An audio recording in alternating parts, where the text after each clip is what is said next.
Hare Krishna. Welcome to Tutor Madam video number 2. So yesterday we saw the 4 skills of communication, and today we will be discussing the first skill, that is reading. तो पठन क्या होता है? What is reading? जो मैंने आपको कल बताया था, जो मैंने पहले वीडियो में बताया था कि आप लाउड रीडिंग करिए, वो एक टेक्निक है. बट रीडिंग हम किसको कहते हैं, पठन हम किसको कहते हैं? So there are 4 steps in reading. Pen और पेपर लेके बैठ जाइएगा ताकि आप नोट कर पाए जो भी पॉइंट्स मैं बता रही हूं. There are 4 steps of reading: skimming, scanning, looking for more content, and arriving at a conclusion. What are the 4 steps? Skimming, scanning, looking for more content, and arriving at a conclusion. तो अब skimming क्या होती है? आप कोई भी book उठाते हैं, या आप कोई भी एक आर्टिकल पढ़ते हैं, तो आप क्या देखते हैं? व्हाट इज द टाइटल, और इसमें क्या पिक्चर बनी हुई है, व्हाट आर द कंटेंट्स, किसने लिखी है, ये कितने की किताब है. This is called skimming. वैसे ही अगर आप कोई आर्टिकल उठाते हैं तो आप ये देखोगे कि what is the title of the article. मोटा मोटी आपको एक अंदाज हो जाएगा कि what is the article about, कि आर्टिकल किसके बारे में है. इस पहली स्टेज को हम कहते हैं skimming. The second stage is called scanning. Scanning का मतलब होता है कि अगर कोई भी बुक है या कोई भी आर्टिकल आप पढ़ रहे हैं, तो हर पैराग्राफ में एक मेन आइडिया होता है, हर पैराग्राफ में एक सब आइडिया. मेन आइडिया तो आपका टॉपिक होगा, but every paragraph will have its own idea, which is the sub idea of the whole, that is the article or the book, that is the sub idea. तो हर paragraph का आपको जो main idea है वो आपको पता चल जाएगा, which is the sub idea of the entire article or the book, whatever you are reading, as the case may be. But how do you come to know that this is the main idea? You come to know through a sentence called topic sentence. If it's a well-written article, it surely will contain one sentence which is called the topic sentence, which will give you the main idea of that particular paragraph. So now you have the main idea and the sub ideas in each of the paragraphs with the topic sentence. Now what is looking for more content? Suppose I pass a statement, or you pass a statement, or generally there comes up a statement.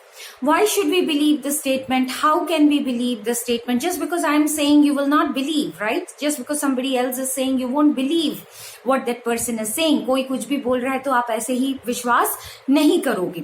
What will you look for? You will look for examples, you will look for charts, you will look for graphs. आप कुछ और चीज देखोगे जो उस चीज को justify कर रहा हो. You will look for some more arguments that will justify that particular statement. उसको हम कहते हैं लुकिंग फॉर मोर कंटेंट. तो जस्टिफिकेशन एक अच्छा राइटर कैसे करता है? वो स्टोरी देगा, एग्जांपल्स देगा, कंपैरिजंस का कॉन्ट्रास्ट देगा, हो सकता है वो charts they, pictographs they. There may be different things that he or she may be doing to justify the stance. This is looking for more content.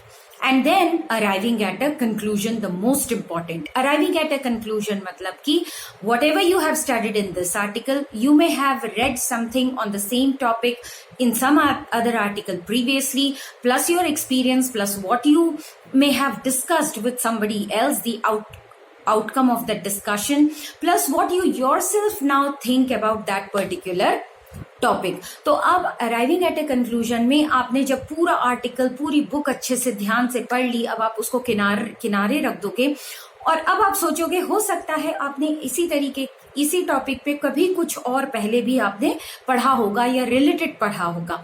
तो वो प्लस अभी जो आपने पढ़ा, प्लस आपका एक्सपीरियंस, प्लस आपने इसी टॉपिक पे किसी और से डिस्कशन की होगी, उसका आउटकम, प्लस आपके खुद के थॉट्स, ये सब मिला के जब आप बोलने लायक हो जाते हो, जब आप उस टॉपिक पे और लिखने लायक हो जाते हो, इसको हम कहते हैं अराइविंग एट अ कंक्लूजन।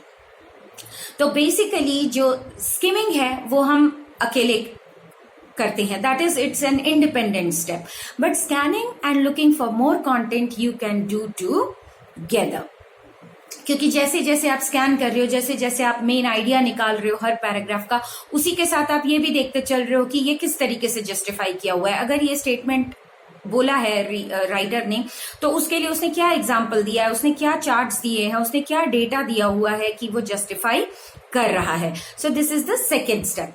तो सेकेंड और थर्ड स्टेप हम कंबाइन करके कोई भी चीज रीड कर सकते हैं। And the last is arriving at a conclusion. ये सब कुछ पता करने के बाद आपके में इतना कॉन्फिडेंस होना चाहिए, इतनी वोकैबुलरी आपके में आ जानी चाहिए that you are able to speak. Still we are not talking about how to speak in English, we will come to that in the next video.